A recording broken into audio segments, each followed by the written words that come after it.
Les camions-restaurants, c'est pas juste une affaire de grande ville. On en trouve aussi ici, dans la vallée du Fraser, à 1 heure de Vancouver. Oui, ici, il y a à peu près une douzaine de camions pour environ 300 000 habitants. Les propriétaires des food trucks Bannock Wagon, Guerrilla Q Barbecue, Shake and Grilled Cheese et Hotties Food parcourent des grandes distances pour servir leurs délices. Et des camions, c'est fait pour rouler, après tout. Ça, c'est vrai. Ouais. Et toi, t'es faite pour... Manger! Eh oui! Merci beaucoup. Mais Et là, ça, pas- c'est mon... Pas Non? tout de suite? Ben pourquoi pas? J'ai faim. T'en veux-tu? Non! OK. Manger tout seul, là, bon?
Karine, qu'est-ce que c'est le bannock?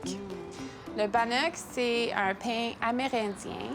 Traditionnellement, c'était utilisé avec de la viande séchée puis des fruits séchés pour voyager. Puis maintenant, c'est rendu qu'on fait un twist sur ça puis on fait des bonnes sandwichs. Comment est venue l'idée de servir des sandwichs faits avec le bannock? Bien, c'était l'idée de ma belle-mère.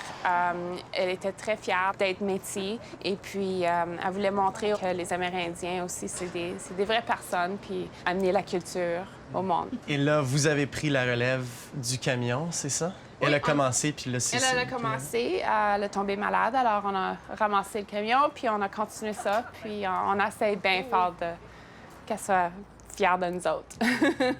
Et quand tu dis on, c'est ton mari et toi, c'est ça? Mon mari et moi, oui. Pourquoi c'est important pour vous de continuer la tradition? Parce que c'est un camion de famille, c'est une compagnie de famille, puis c'était important pour Darlene. Ça nous ramasse ensemble comme famille. Est-ce que c'était sa recette à elle? C'est sa recette à elle, oui. Je suis un peu mélangé. Est-ce qu'il y a une différence entre dire bannick et bannock? Non, C'est c'est la même chose? masculin ou féminin. OK, c'est bon.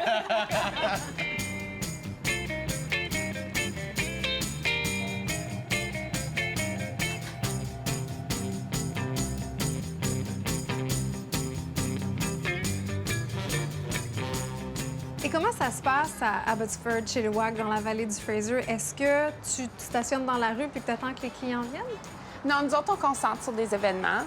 On fait toutes sortes d'événements. On fait des festivals d'enfants, on fait le air show avec les avions, on fait toutes sortes d'affaires pour la fête des pères, la fête du Canada. On a beaucoup de monde qui nous suit. Il y a du monde qui vient des villes un peu plus loin que les autres.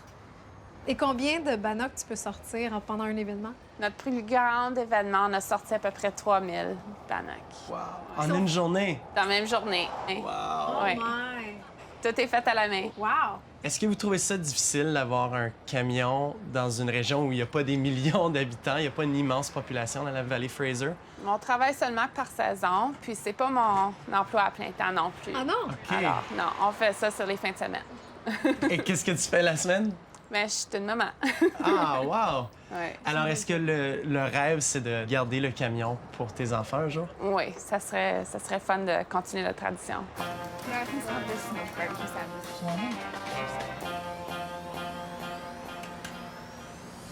Notre sandwich la plus populaire, c'est notre saumon. Notre sauce est spéciale aussi. C'était la recette secrète. Puis, c'est bon. Ben, j'ai faim! Moi aussi, j'ai tellement faim. Et voilà. Ah ouais, c'est mignon! Tout beau. C'est sucré aussi, hein? C'est trop bon. Le pain est incroyable. Wow!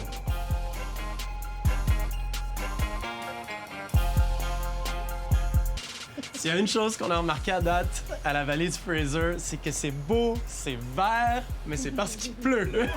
Alors, c'est pour ça qu'on est à l'intérieur du Bannock Wagon. Mais on t'a apporté une petite traite, histoire de pas te manger d'en face. Tu peux s'y goûter aussi. C'est là. bien. Santé! Ben, santé. Super bon. C'est bon, hein? Le saumon, Délicieux. là, c'est un petit goût sucré. Notre saumon frais. C'est excellent. Avec les oignons, là, c'est parfait, ouais. Très, très bon. La scène des camions-restaurants a commencé quand et comment? Ça fait au-dessus de 5 ans. Puis ça a commencé avec un petit groupe de camions qui se sont dit, oh, ben, si on le ferait ensemble, peut-être qu'on peut donner du choix au monde. Puis maintenant, aujourd'hui, il y a 11 festivals, 2 à Vancouver, 9 dans la Fraser Valley. Puis ça va jusqu'à 25 camions.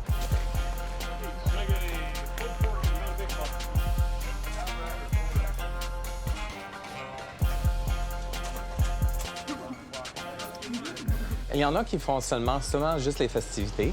Il y en a qui aiment vraiment juste faire ça, puis ça fonctionne très bien. Puis le monde, vraiment, là, ils se promènent, là, parce qu'ils veulent avoir leur camion. Ils manquent cette nourriture-là. Puis... La première, the first almond chicken aioli. Et prego. Est-ce que les camions deviennent un attrait touristique? Les 9 régions qu'ils ont ici, soit à Surrey, à Bedford, les gens se promènent, fait que ça fait découvrir d'autres endroits. Là, oui, ils vont aller manger le lunch quelque part, mais ils vont rester plus longtemps pour aller manger le souper le soir. Tu parles des festivals. Est-ce que les camions viennent seulement de la vallée du Fraser ou il y a des camions qui viennent de Vancouver, de Kelowna pour venir au festival? Il y en a qui viennent un peu partout. Dans certains festivals, il y a un maximum de 22 camions. Wow. Alors, c'est le premier qui arrive, qui signe vraiment. Fait que c'est vraiment à la course, là, toutes les dates. Puis il faut que ça soit un peu différent. Tu peux pas avoir 2 genres de même camion. Ils n'ont que pas ce soit- 3 camions de poutine sur 22, là. Malheureusement, non. J'aimerais bien, mais non. Est-ce que les camions sont ouverts toute l'année? Il y a des camions qui sont vraiment à l'année. Il y en a que c'est vraiment saisonnier. Parce qu'il y a quelques camions, ils ont leur propre ferme aussi. Qu'est-ce qui est intéressant, c'est qu'ils ont des Propre camions ferme? qui ont des propres fermes. Alors, ils cultivent leurs légumes, leurs trucs. Fait que c'est vraiment saisonnier, soit que c'est plus à l'automne. C'est assez spécial, notre concept ici. Merci. Ben oui, bon Ben, appétit. merci, et bon appétit. C'est ça, santé. Santé.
C'est un crêpe à banana puis Nutella.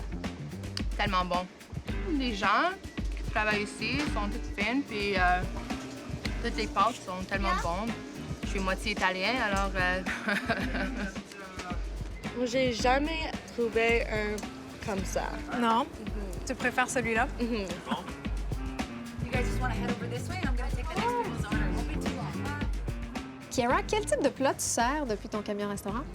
On sert des pâtes, on sert un dessert qui s'appelle des pancakes, et on sert des cafés italiennes. Et c'est quoi des pancakes?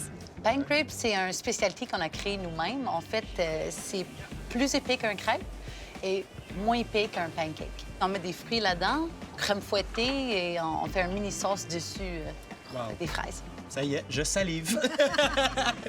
Un de nos repas super bien connus, c'est un aiolio aux amandes et poulet. C'est un repas qui vient de Naples d'origine, c'est aiolio, mais nous, on a ajouté nos petites fusions des amandes et poulet. Et pourquoi l'italien? C'est nos racines, c'est notre héritage, c'est notre histoire. Et qu'est-ce que votre famille italienne pense de votre entreprise? On est très fiers de nous. Oui. On est très proches. En fait, pas mal toute ma famille habite ici, donc on partage cette expérience ensemble.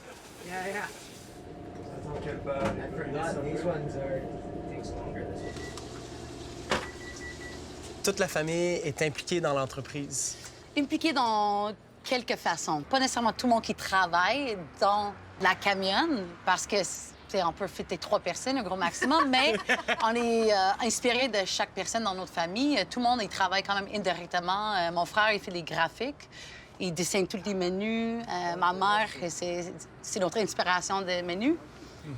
Mon père, avec plein d'autres choses. Ben, pas mal tout le monde, en fait, oui.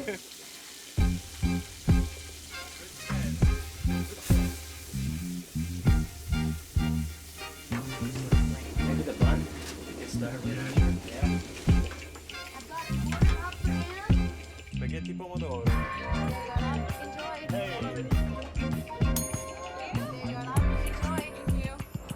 Cette roulette, il bouge partout. OK. Ça allait dans les événements privés. C'est pas mal ça qu'on fait jusqu'à date depuis 2 ans. Depuis, on a ce restaurant-là. On met beaucoup d'énergie là-dedans, mais celui-là, ça allait peut-être 1 fois, 2 fois par mois. Dans l'été, 3, 4 fois par mois, dans des mariages, des festivals. Est-ce que vous allez des fois dans la rue, par exemple? Puis on fait plus ça. Non? Puis en fait, c'est très difficile de faire ça ici à Mission puis à Maple Ridge. Pourquoi? Il n'y a pas trop de monde, il n'y a pas assez de monde pour que ça vaut la peine. Est-ce que tu dirais que c'est la différence principale entre avoir un camion-restaurant dans une grande ville et dans un milieu comme la vallée du Fraser? Quand même, je trouve aussi qu'il y a beaucoup de gens qui ne rendent pas compte à quel point tu as besoin d'une diversité.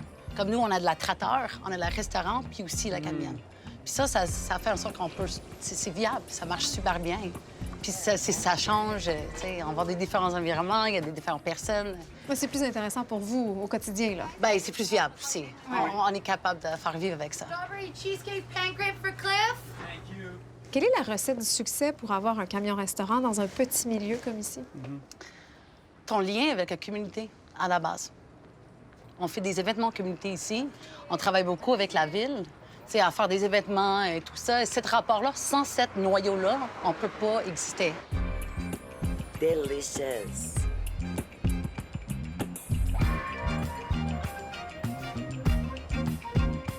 Wow, t'attends! T'es-tu prête? On attend tellement! On l'air, là.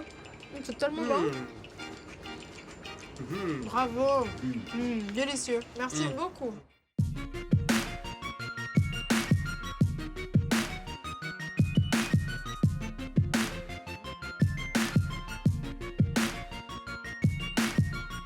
Hey, moi, un décor pareil, là, ça me donne envie de manger du barbecue. Ah oui?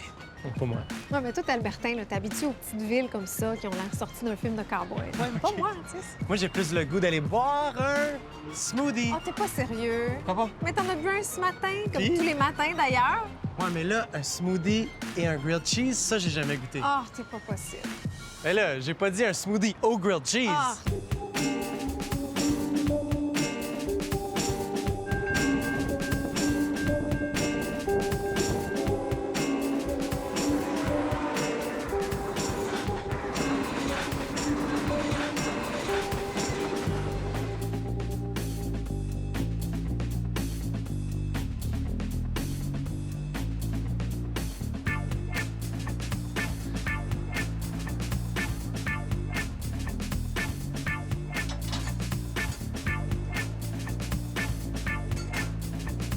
Thank you for your patience.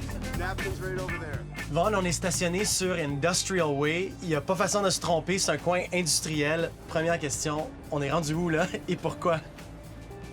On est à la Pacific Coast Fruit Products. C'est ici que j'achète toutes les purées de fruits qu'on utilise pour faire nos smoothies. C'est aussi ici que ma femme travaille depuis 18 ans. Je t'ai amené ici parce que je venais ici tous les jeudis pour nourrir tout le personnel de l'usine. Wow, et c'est comme ça que tu as commencé avec ton camion? On a passé nos 2 premiers mois d'opération là-bas, dans ce stationnement, à servir cette équipe à l'heure du lunch. Pourquoi c'est important pour toi d'être stationné dans un coin industriel et pas dans la rue, mettons? Dans la vallée du Fraser, aucune municipalité nous autorise à nous stationner sur un terrain de la ville. Dans les zones industrielles comme celle-ci, je ne peux pas aller voir un propriétaire de magasin et lui demander sa permission. Je dois plutôt contacter le propriétaire de l'immeuble. Donc ici, c'est beaucoup plus difficile d'avoir un camion-restaurant qu'à Vancouver, Surrey ou Burnaby, où on peut se garer n'importe où, sur n'importe quel terrain de la ville. Et cela dit, on collabore avec les différentes municipalités et on participe à leurs activités communautaires pour qu'ils apprennent à nous connaître. This one's apple, spinach, coconut milk, coconut water. I got a caprice. Crazy for you. I have whole wheat, white sourdough. Whole wheat. And whole wheat in your name. Paul. Paul? You can have a mixed berry as well. Combo.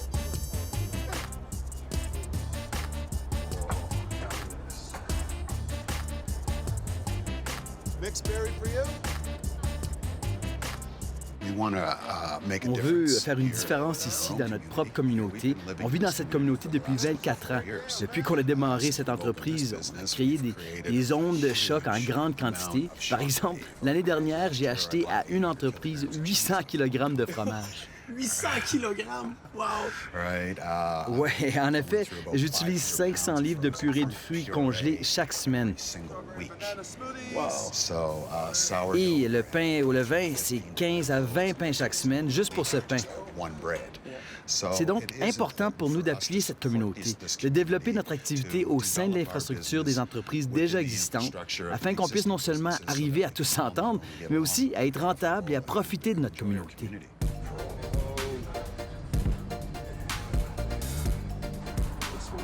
Rochelle, thanks for your patience. Mixed berry smoothies. J'ai cru comprendre que t'es l'homme aux smoothies. J'ai donc 5 différentes sortes de smoothies. Ici, on essaie de garder ça très, très simple. 5 sandwichs, 5 smoothies. Je suggère qu'on fasse le smoothie aux petits fruits mélangés parce que tu auras ici des fraises, des bleuets. Et je suis le seul gars en ville à avoir des mûres. Ah! T'as le monopole sur les murs. J'ai le monopole, oui. Alors, le Caprese Sandwich, c'est un sandwich très délicieux. Et ici, tous les sandwichs sont délicieux, mais celui-là, c'est mon préféré. Et ce qui est merveilleux là-dedans, c'est que c'est toi qui vas le préparer toi-même. Ah, super! Ah, it's a one. Right on top. And there you go. Et c'est fait. Oh, wow, regarde ça. Oh, c'est bon.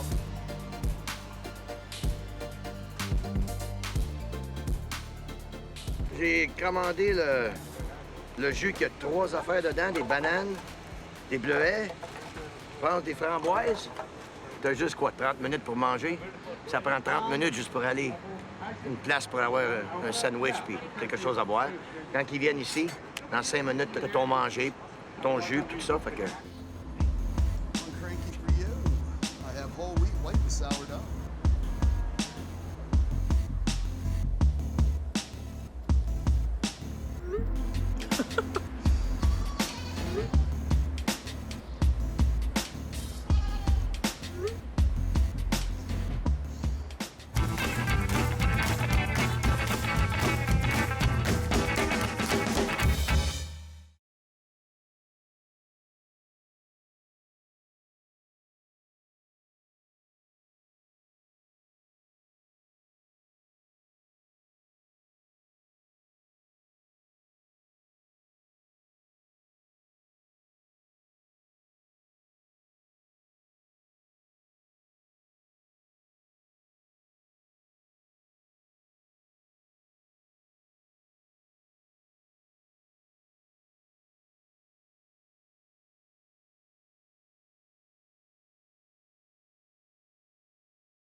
James, dis-moi quelle est ta spécialité?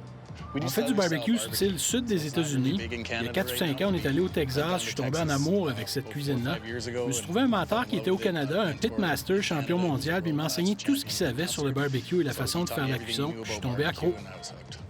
Pourquoi? C'est différent. J'aime le feu, j'aime cuisiner avec le feu. Je faisais toujours des grillades à la maison. Une fois que j'ai connu le charbon de bois, un monde différent s'est ouvert à moi. Ça donne à la nourriture une saveur tellement différente que de la cuire directement sur la grille. On peut trouver plein de sortes de bois pour le fumage. Il y a des bois fruitiers, le chêne, l'onde et plein d'autres encore. C'est toujours différent. Ça change toujours. Ouais, c'est comme camper à n'importe quel moment de l'année. Tu sors, tu sens ça et tu veux juste en manger. Le fumoir ajoute tout simplement quelque chose. Ça injecte dans les côtes levées une saveur que tu ne retrouves pas nulle part ailleurs. Tu peux juste pas trouver ça au restaurant. Dès que le fumoir est utilisé et qu'il brûle le bois de pommier, ça change tout simplement la texture de la viande et sa saveur. Et sa sauce maison a un petit goût particulier. Je n'ai jamais mangé des côtes levées qui fondaient comme ça dans la bouche. C'est très différent. C'est très populaire ici. J'ai passé une commande avant d'aller aux courses pour pouvoir manger quelque chose là-bas. Sinon, je vais mourir de faim. Ils n'ont rien à manger là-bas. Vraiment, je suis sérieux. Quand on pense au camion-restaurant, on pense au milieu urbain. Ici, on est vraiment loin d'une ville. Pourquoi tu as choisi d'ouvrir un camion-restaurant ici? J'ai toujours rêvé de travailler dans l'industrie alimentaire, mais je voulais pas avoir à gérer tout le côté restaurant. Je voulais être capable de tout contrôler. Et là où on vit, il y a une tonne d'événements où ils ont besoin de bouffe nouvelle, quelque chose de différent. Pas des hot dogs, pas des burgers et d'autres trucs de ce genre-là. Quelque chose de différent. Je voulais avoir quelque chose dans ma ville natale.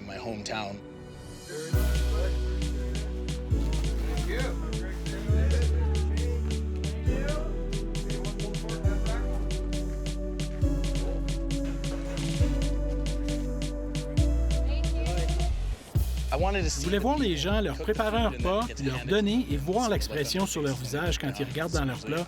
Ils font généralement de grands yeux comme pour dire « Quoi, tout ça? » C'est plus facile pour moi comme ça. Je peux aller là où je veux et être heureux. Tu as mentionné les événements souvent. Est-ce que tu sors principalement dans des événements ou tu vas aussi dans la rue?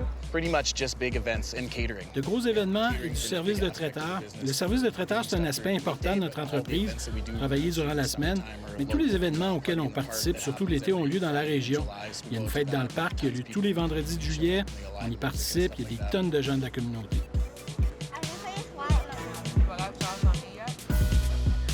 Quels sont tes objectifs? Mettre à profit les agriculteurs locaux, commencer à faire de la mise en bouteille de nos sauces et différentes initiatives comme ça, simplement pour faire connaître davantage notre marque un peu partout si possible. Je dois te faire un aveu. Moi, je sais pas du tout comment ça se passe pour faire un barbecue avec de la vraie fumée. Peux-tu me montrer? Alors ça, c'est des morceaux de poitrine de porc braisé. OK, maintenant, on va faire notre mélange d'assaisonnement. On commence par? De la poudre de chili, And how much of it? 3 cuillerées à soupe. Super. Dans le plus petit bol que James avait. Ça, c'est une cuillerée à soupe de sel. Une cuillerée à soupe de poivre noir concassé. Une cuillère à soupe de paprika. 2 cuillères à soupe d'ail granulé. Ensuite, tu mélanges bien. Et ça, c'est du sucre brun granulé. Maintenant, on va simplement mettre une couche sur toute la largeur pour tout recouvrir. Parfait. On va retourner la viande. On fait la même chose de ce côté-là.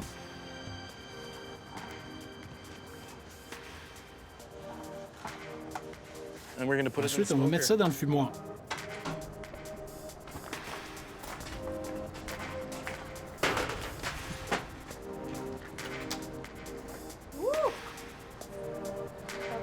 James, combien de temps ça va rester dans le fumoir? 2 heures, 2 heures et demie. OK. Qu'est-ce que tu as fait? Tu l'as simplement coupé? Après l'avoir fumé, on fait refroidir la viande, on la coupe en cubes, on ajoute un petit peu plus d'assaisonnement avant de la remettre dans le fumoir pour environ 1 heure. Ça aide à couvrir les autres côtés. Ensuite, on les badigeonne de sauce et on les retourne dans le fumoir pour 1 autre heure. Wow! Puis c'est prêt à servir. Merci beaucoup. Je salive comme ça se peut pas.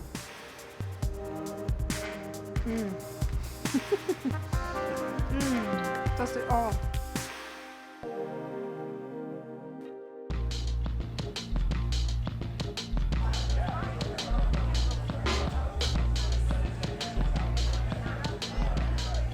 Corey, j'ai mangé des bombes de bacon. Des bombes de bacon. Des bombes de bacon. OK, ça explose de saveur, c'est ça? Oh, c'était tellement bon. Imagine, c'est pas comme des petites tranches minces de bacon, là. C'est une grosse bouchée de bacon. James, ce qu'il fait, c'est qu'il prend une poitrine de porc, Il le met dans son fumoir pendant à peu près 2h30 avec des épices spéciales. Ensuite, il sort tout ça, il coupe en morceaux, remet de la sauce, remet ça dans le fumoir, refait l'exercice. Et le résultat, c'est tellement délicieux. Écoute, je voulais le marier sur place. C'est pas compliqué. J'en doute pas. Ah, c'était débile. Ils ont pas comme du popcorn ou des pretzels ou quelque chose? Enfin! Ben, c'est pas du vrai manger, là.